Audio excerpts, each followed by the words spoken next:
So good day everyone for the continuation of the belly dancing, the evolution of the women's solo. In the early 1960s, authentic Middle Eastern belly dancers began performing in a variety of American venues.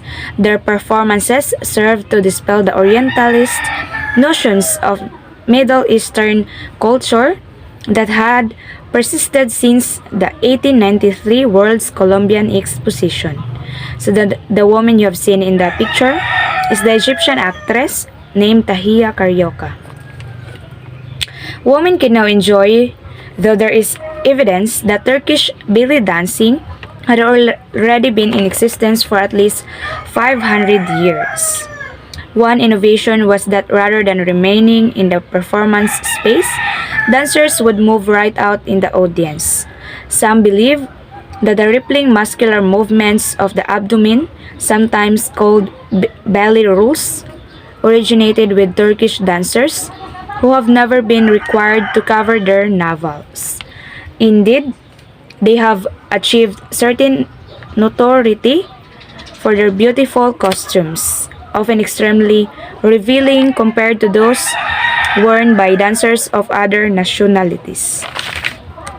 Although dancers from many Middle Eastern countries use finger cymbals, or it is called by them zulz, Turkish performers are famous for playing them with great skill and dexterity, and would not be considered to be good dancers without their zulz. So their dancers would not be called kanang good dancers if they are not using their cymbals or zulz.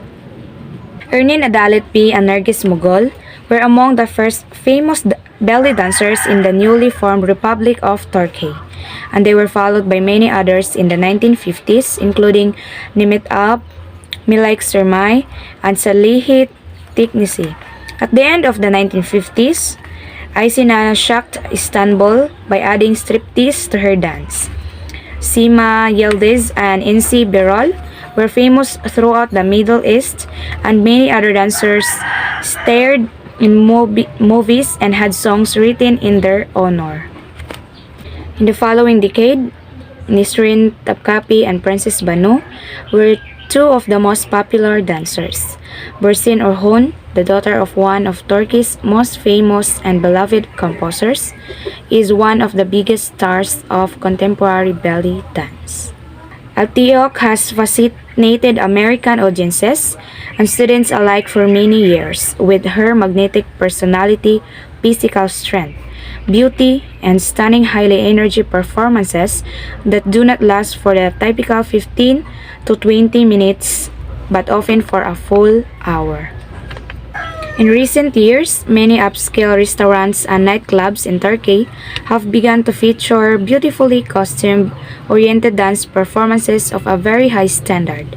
It is interesting, however, that many of them dance to Arabic rather than Turkish music, using props such as canes and candelabras that were once only seen in Egypt.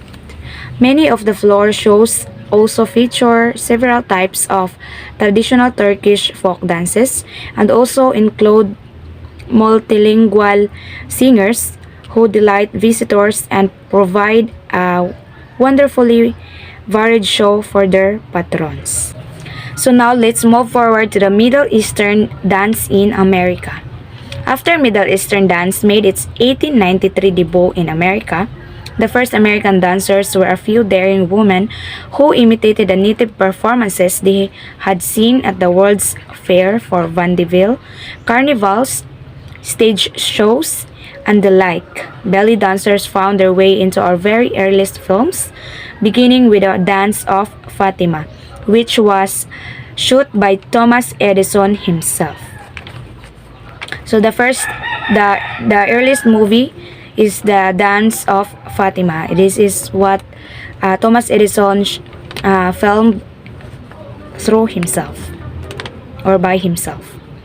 Unfortunately, though the majority of those first American dancers, many of whom had ballet and jazz training, fell prey to Orientalist visions of exotic harem beauties. They presented personal interpretations of belly dancing, most of which were far from authentic. However, it was not only American men but also American women who were integrated by this mysterious dance of the East that was so unlike Western dancing. So in America, there are dancers or American dancers who imitated the native performances of the Middle Eastern. It was not until the late 1960s, though, that America experienced a sort of cultural revolution, which included an upsurge in interest in the arts of other cultures. Ethnic restaurants and clubs in large cities finally began to showcase the genuine article, belly dancers from the Middle East, who had learned traditionally by watching female friends and family members. Both as performers and teachers, they inspired a generation of American women to don hip scarves and finger cymbals, which eventually led to something new, the American belly dancers.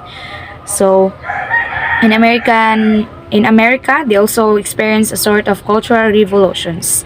There is a changes about their cultures from arts of other cultures that they have adapted. Representing a cross-section of all social, racial, and economic groups, belly dancers could suddenly be found performing at every conceivable venue. Classes were available in most cities and even offered as courses in colleges and universities. Though in many cases they had little else in common, the women who joined the classes shared a love of expressing their unique femininity through dance. So, in economic and social groups of belly dancers in America, they are offering courses in colleges and universities, and they also have classes about dancing of a belly dance. Many American belly dancers are completely unaware of the ancient roots of their dance, and yet many have sensed that what they were experiencing was natural, mysterious, and profound all at once. One of the most appealing things about belly dancing was and is its accessibility. This was a dance for all women, even those who had always, albeit secretly, wanted to dance but not had the body type or physical ability demanded by traditional Western forms of dance, such as ballet. Not a dance only for the slim. Belly dancing also suits heavier body types, often allowing the emphasis to be placed on the movements of the hips. So belly dancing is not only for those women who had slim body, but also even those women with heavier body types. Many women are delighted to discover that fuller figures are frequently considered more feminine and attractive in Middle Eastern cultures, the very thin body type so often preferred in modern Western cultures. Mostly American women who dance professionally are underpaid, overworked, and rarely achieve the kind of respect afforded other kinds of dance professionals. Few of them are able to support themselves by dancing alone. They often have other full-time jobs in completely unrelated field. Many of America's most successful Middle Eastern dancers are not only extremely intelligent, but also highly educated women who would never consider giving up their dancing because of their love for the art. They continue to inspire as they were once inspired, both in performing and teaching as they pass the torch of their art onto a new generation of dancers. As religious fundamentalism continues to grow in the lands that gave birth in this unique form of female dance, Public performance in those countries continues to become increasingly controversial as certain segments of society adhere to very conservative interpretations of Islam.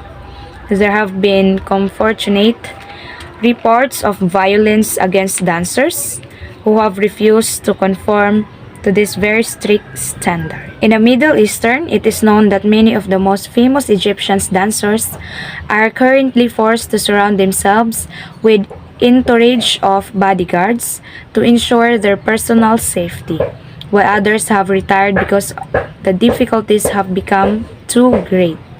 The number of less famous dancers who used to be paid for performing of weddings and less prestigious nightclubs has declined and are frequently replaced by non-Muslim dancers from countries such as Russia, Argentina, the United States, and other Western countries. Fortunately, while the dance environment in the Middle East has been repressed, it has continued to develop and improve in quality in other places. At this time, there are probably more performers, teachers, and students of belly dancing in the United States than anywhere else in the world.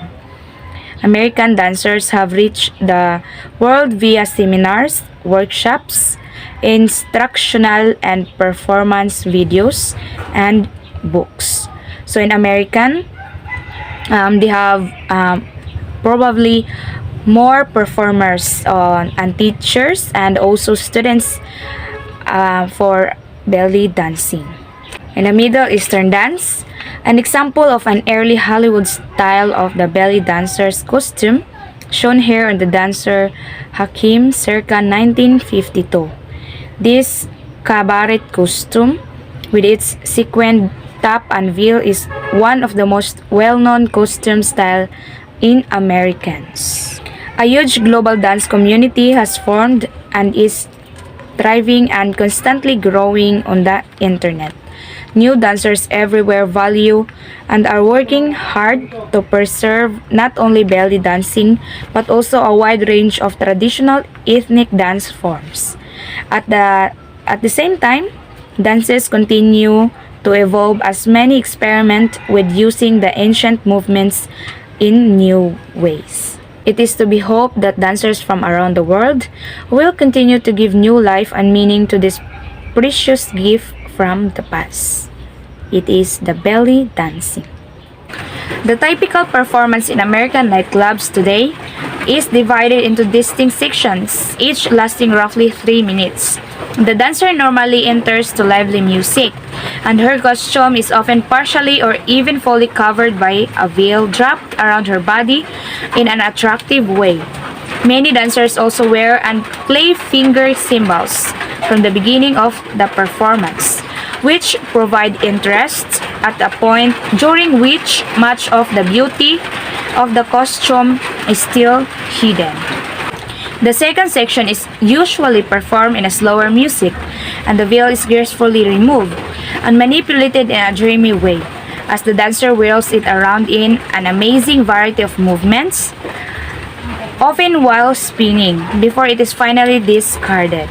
Some dancers use this time to engage in playful teasing with a member of the audience. For example, choosing a victim and wrapping the veil around his head into a turban, then dancing in front of him. Yet other dancers carry their veils on, perhaps flowing behind them, manipulates them very briefly, just toss them aside, or unceremoniously drop them.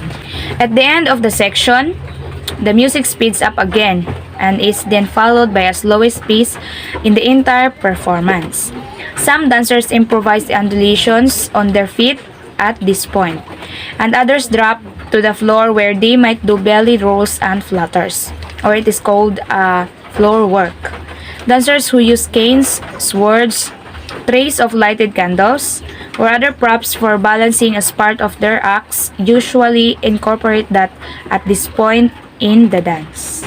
After that, the music again speeds up and dancers who choose to move out into the audience to seek tips do so at this time. The section is followed by one of the most interesting features, the drum solo. Live music usually makes for the most exciting show because the rhythm become one entity as she follows the beats with her body, the most energy being concentrated in her hips. It is difficult to duplicate this energy with taped music, but a very skilled dancer can come close. The performance culminates a short, fast final during which dancer acknowledges her audience and the musicians and exits the performance area. That differs somewhat from the performance of dancers in Egypt because it would look like they are removing their clothing. Egyptian dancers do not wear any kind of veils wrapped around their bodies, but always carry a length of flowing fabric behind themselves for drama during their entrance. It is usually quickly discarded, since the veil is a garment of mostly worn by Muslim women around the world. This is a sensitive issue in Egypt. Egyptian dancers have long been legally prohibited from showing their bare abdomens, and they wear body stockings, usually made of fine mesh or net, or some type of flesh-colored material to watch their costumes. These might include a cane dance or raqs asaya, an earthly country dance or raqs saidi, or an impressive show in which the dancer amazes the audience by dancing with a heavy candelabra, candles fully ablaze, balanced on her head or rugs shamadan. In another popular finale, the dancer dons a glittering, beautifully embroidered kaftan and performs the famous women's hair dance of the Gulf states, or Raqs Nashaat, also known as Raqs Khaliji. Some Egyptian belly dancers, like the one pictured here performing at a wedding, wear candelabras on their heads with lit candles. Egyptian belly dancers' costumes are quite different from the Hollywood-style costumes, as bare midriffs on dancers are prohibited by law in Egypt. Many American dancers are very talented and highly trained. Because of their love and appreciation for this beautiful dance, they have gone to great lengths to learn about and understand the culture from which their art form has sprung. There are professional American dancers who speak Arabic, play traditional instruments, and hold degrees in related fields or Middle Eastern studies. A large number have visited the Middle East through tours that are organized especially for dancers. Still, it could be argued that while dancers from Middle Eastern countries sometimes lack the polish, finesse, and techniques of their American imitators, they often have an inborn ease and acceptance of their own bodies which most Western women lack, having the added dimensions of authenticity and feeling. Those who understand the dance and have seen native dancers perform in Turkey, Lebanon, Algeria, Morocco, and other countries in the Middle East might also make that observation. And that would be all for my discussion for the continuation of the belly dancing, the evolution of the women's solo. Thank you for listening and God bless you.